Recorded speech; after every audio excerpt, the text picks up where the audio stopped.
அரசு பள்ளி மாணவர் நிறைய கண்டுபிடிப்பு அதிகமா பண்ணிட்டு இருக்காங்க, அதை எப்படி பாக்குறீங்க? நீங்க சொல்ற கேள்வி எனக்கு புரியல, ஆனா நீங்க சொல்றது நான் நம்புறேன். அரசு பள்ளிகள் இல்லை சார், திறமையான ஸ்டூடெண்ட்ஸ் எந்த காலேஜில் இப்போ இந்த காலேஜில் இருக்கிறவங்க எல்லாம் இப்போ இன்னைக்கு பார்த்தீங்க எவ்வளோ பெரிய ப்ராஜெக்ட்லாம் பற்றி பேசுனாங்க, அது உங்களுக்கு புரியலையா? இவங்க அரசு பள்ளியா? அரசு பள்ளி இளம் வயது மாணவர்கள் அதுதான் சொல்லி இவங்களும் இளம் வயது மாணவர்கள் தான் சார். நீங்களே பார்த்து தானே இருக்கீங்க, உங்க கண்ணுக்கு முன்னால் நடக்குது. அவங்க என்ன கேட்டாச்சுன்னா அது அரசு பள்ளிகள்னு சொல்ல வேண்டாம். நீங்கள் அரசு நீங்கள் எதனால் கேட்குறீங்கன்னு இந்த கேள்வி எனக்கு தெரியல. அரசு பள்ளிகளில் மாணவர்கள் வந்து திறமையாக செயல்படுறாங்கன்னு சொல்ல வரீங்களா? நான் அதை நம்பலை. எல்லா இடத்துலையுமே மாணவர்கள் திறமையாக செயல்படுறாங்க, ப்ரைவேட்லேயும் செயல்படுறாங்க.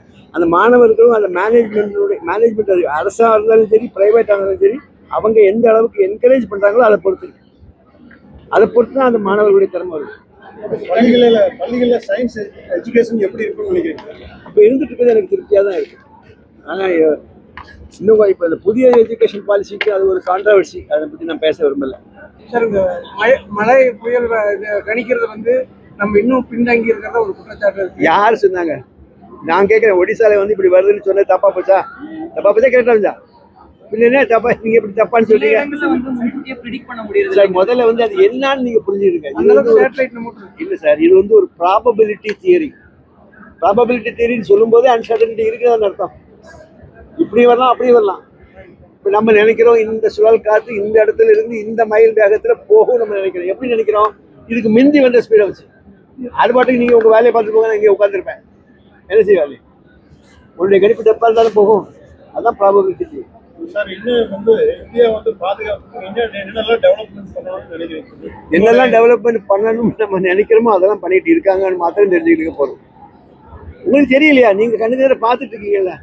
ஒரு பொலிட்டிக்கல் லைனில் நீங்கள் அதை பார்க்காம ஒரு நாட்டினுடைய நன்மைக்காண்டி நீங்கள் பார்த்தீங்கன்னா உங்களுக்கு தெரியும் அந்த நாட்டுக்கு நன்மைக்காண்டி நிறைய சர்ஜிக்கல் ஸ்ட்ரைக் இருந்தது. உதாரணத்துக்கு எப்படி நடந்தது?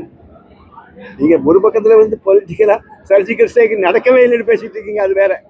பட் நடந்ததுங்கிறது எல்லாத்துக்கும் தெரியும். அது எப்படி சக்ஸஸ் ஆச்சுங்கிறது வந்து சம்மந்தப்பட்ட அவ்வளோ பேருக்கும் தெரியும்.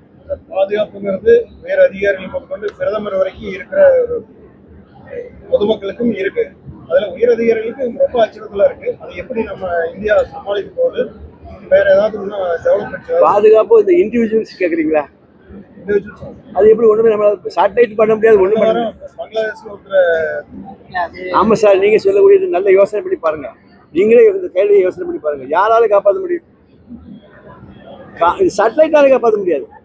நீங்க வந்து உங்களுடைய இன்டெலிஜென்ஸை யூஸ் பண்ணி நீங்க வந்து அதனுடைய ஒற்று அது எல்லாம் பார்த்து அதுக்கு தளங்கள் நிறைய ரூமர்ஸ் கூட்டின்னு வந்து அப்படி சொல்றாங்கல்ல, அது வந்து சேட்டலைட்டுக்கு சம்பந்தம் இல்லை.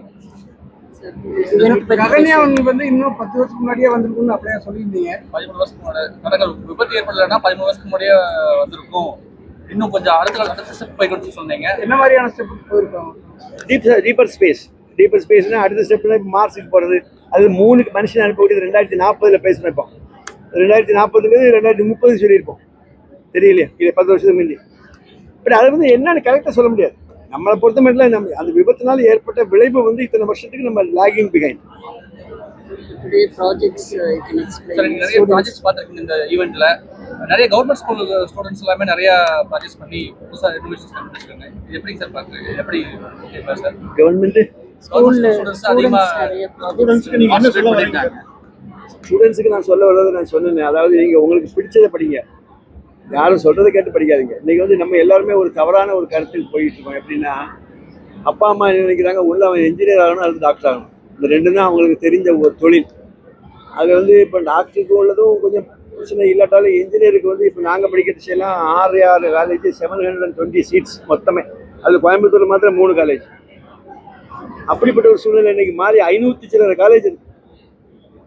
கடைசி இங்கே இன்ஜினியரிங் படிச்சுக்கிட்டு அவன் வந்து டால்கேட்டில் டிக்கெட் வச்சுட்டு இருக்கான். ஏன்? அது காரணம் என்னன்னா அந்த அந்த அளவுக்குள்ள ஸ்டாண்டர்டு குறைஞ்சிருச்சு. அப்படி நீங்கள் பார்த்துச்சு வந்து என்கிட்ட கேட்டிங்கன்னா அந்த அந்த அந்த கொஞ்சம் காலேஜுகளே மாற்றணும்.